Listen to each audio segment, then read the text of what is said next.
Saludos, mi nombre es Damaris Méndez, estudiante del sexto trimestre de Psicología de la Universidad Bicentenaria de Aragua, y este video que le voy a presentar a manera de exposición corresponde a la materia Psicopatología 1 que dicta la profesora Josbeli Vázquez. El tema que vamos a tratar es la percepción. A tal fin, lo vamos a desarrollar bajo el siguiente esquema. En principio, hablaremos de las bases de la percepción. Allí daremos algún concepto de lo que es la sensación, porque se habla de que la sensación más la cognición es lo que genera la percepción.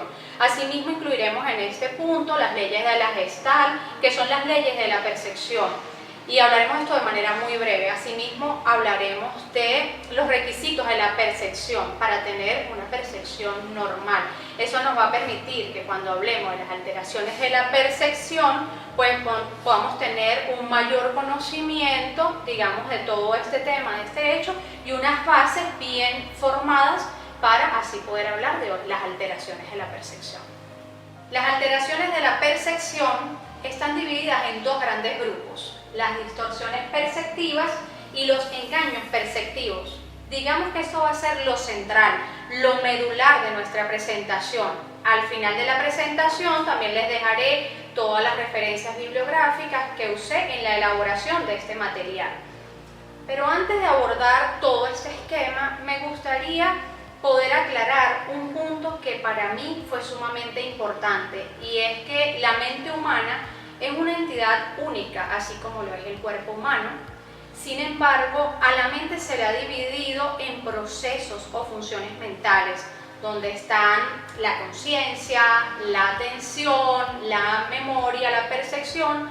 Allí encontramos todos estos procesos.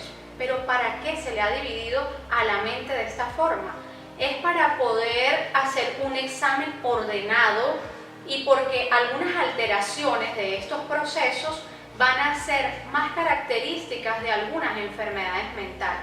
Por ejemplo, de acuerdo a los manuales consultados, en un trastorno depresivo lo que va a estar más alterado es el afecto, pero cuando vemos un trastorno de la esquizofrenia va a estar más alterada la conciencia del yo, la percepción o el pensamiento. Dicho esto, y sabiendo ustedes cómo está dividida la mente humana bajo este esquema de procesos y funciones mentales, en este video solo les vamos a presentar a grandes rasgos lo que son las alteraciones de la percepción. Ahora bien, vamos a comenzar con nuestro primer punto, que son las bases de la percepción. Ahí hemos considerado necesario dar el concepto de la sensación, que según Pérez y Gardey en 2008 la definen como una experiencia que se vive a partir de un estímulo. Es la respuesta clara de un hecho captado a través de los sentidos, del olfato, la vista, el oído, el gusto. Es decir, es todo lo que el cuerpo capta del exterior y lo recibe en el interior. Por ejemplo, ustedes ven acá en esta imagen este objeto. Sus ojos están recibiendo de la luz que va desde la pantalla hasta tu córnea este objeto. Posteriormente, el nervio óptico recibe esta señal y la manda directa hasta tu cerebro. Esos son lo que le llamamos las sensaciones. Pero después, el cerebro hace una interpretación de esa información. Y en esa medida dice, por ejemplo, esto es una mancuerna, es de color rojo y sirve para hacer ejercicio, e incluso el cerebro puede ir más allá y registrar uno de esos acontecimientos, como por ejemplo una lesión o algún otro acontecimiento que haya registrado ese cerebro en relación con este objeto. Esto justamente es la percepción, pero vamos a observar qué es el concepto de la percepción. Según Veloch y el resto de autores de este manual de psicopatología, es un proceso fundamentalmente psicológico, entendido por tal la interpretación activa que hace el individuo de aquello que están captando sus sentidos. Y esa interpretación se fundamenta a su vez en las experiencias previas, las expectativas y las predisposiciones personales. Nos podemos preguntar para qué sirven las percepciones. Y la gran verdad es que la percepción sirve para adaptarnos, para adecuarnos mejor a nuestro propio entorno y además para obtener la información que consideramos valiosa para poder sobrevivir. Por ejemplo, tenemos a una pareja que va caminando por la calle y de repente suena la Quinta Sinfonía de Beethoven. La dama, que la reconoce, la disfruta, se detiene, pero ella ha leído, la ha escuchado, tiene bastante conocimiento de esta melodía. Sin embargo, el caballero, que no sabe absolutamente nada de esta melodía, pues simplemente pasa de ella, y esto para mí ha sido un buen ejemplo que nos permite apreciar cómo ante el mismo estímulo la persona logra tener una percepción o una reacción distinta. Con esto lo que quiero explicar es que los seres humanos no somos unos receptores pasivos de los estímulos externos. Nosotros simplemente los procesamos, los seleccionamos y de acuerdo a lo que va saliendo lo vamos a interpretar de diferentes maneras. Es decir, que cada ser humano va a percibir la realidad de acuerdo a la formación que tenga.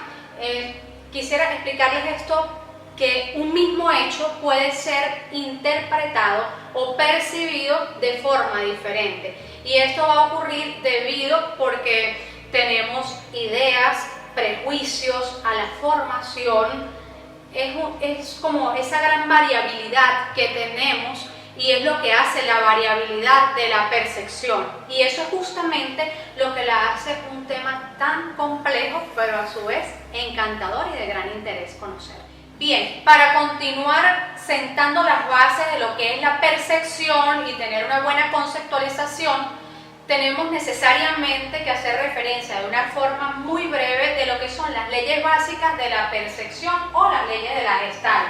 En esta parte, evidentemente, no vamos a profundizar porque no es el tema de nuestra exposición, pero es necesario conocer muy a grandes rasgos que están allí presentes. Para ello yo recomiendo que puedan leer un artículo que estoy dejando justamente acá, que son de las leyes de la Gestalt. Él allí nos da los ejemplos, profundiza el tema y lo hace de una forma bastante amena e interesante. Él nos dice en ese artículo que antes del siglo XIX se pensaba que el ser humano solo percibía los estímulos y nada más. Luego la filosofía kantiana, la Gestalt y esos movimientos alemanes dijeron: ya va, pero es que el ser humano no solamente percibe, sino que también crea la propia realidad. Es decir, que también puede tener esa creación de su realidad. ¿En base a qué? A su cognición, a lo que ya sabe.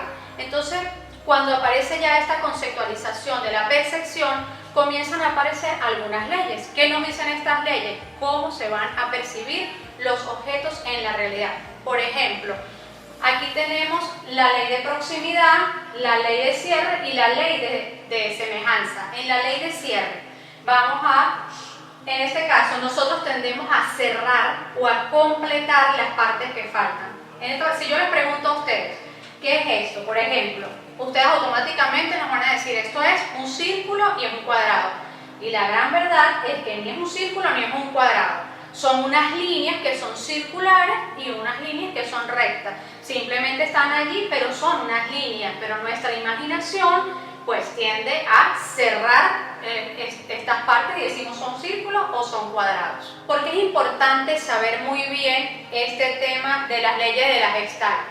Cuando nosotros queremos profundizar en el tema de las alteraciones, de la percepción, pues allí nos vamos a dar cuenta que es necesario, porque muchas de estas alteraciones se deben a las leyes de la Gestalt, y si nosotros la conocemos muy bien, pues se nos va a hacer mucho más fácil poder determinar alguna de estas alteraciones. Eso por una parte, pero ya para finalizar con este primer punto que nos hemos propuesto en nuestro esquema, que fueron las bases de la percepción, vamos a hacerlo con 3 requisitos que son básicos o fundamentales para saber cuándo la percepción es normal.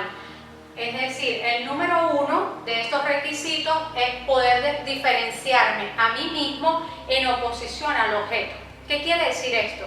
Que yo debo diferenciarme a mí en correspondencia con ese mundo exterior. Por ejemplo, Cuando nosotros tenemos un paciente, según los manuales que nosotros hemos consultado, con una psicosis o esquizofrenia, ellos no tienen un adecuado lindero, o digamos una delimitación entre su yo y el mundo externo. Ellos pueden comenzar a percibir que él es la pared o un escritorio o bueno, cualquier objeto.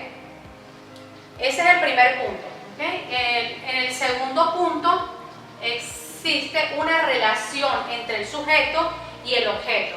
Esa aproximación física o psíquica del sujeto al objeto. Por ejemplo, cuando vamos por la calle y vemos a alguien que nos llama la atención, es porque tiene algo diferente a los demás, de acuerdo a mis propios estímulos, logra despertar mi atención, es decir, de acuerdo a ese bagaje que yo tengo de lo que es hermoso, de lo que es lindo, de lo que es algo feo, o bueno, de acuerdo a ese bagaje yo voy a hacer una percepción y ese va a ser mi estímulo y evidentemente no vamos a ir por la calle viendo a todas las personas, sino que simplemente tenemos una aproximación física o psíquica a determinadas personas. Y en último término, es muy similar o está relacionado con el segundo, el objeto de la percepción debe ser diferente a los demás objetos.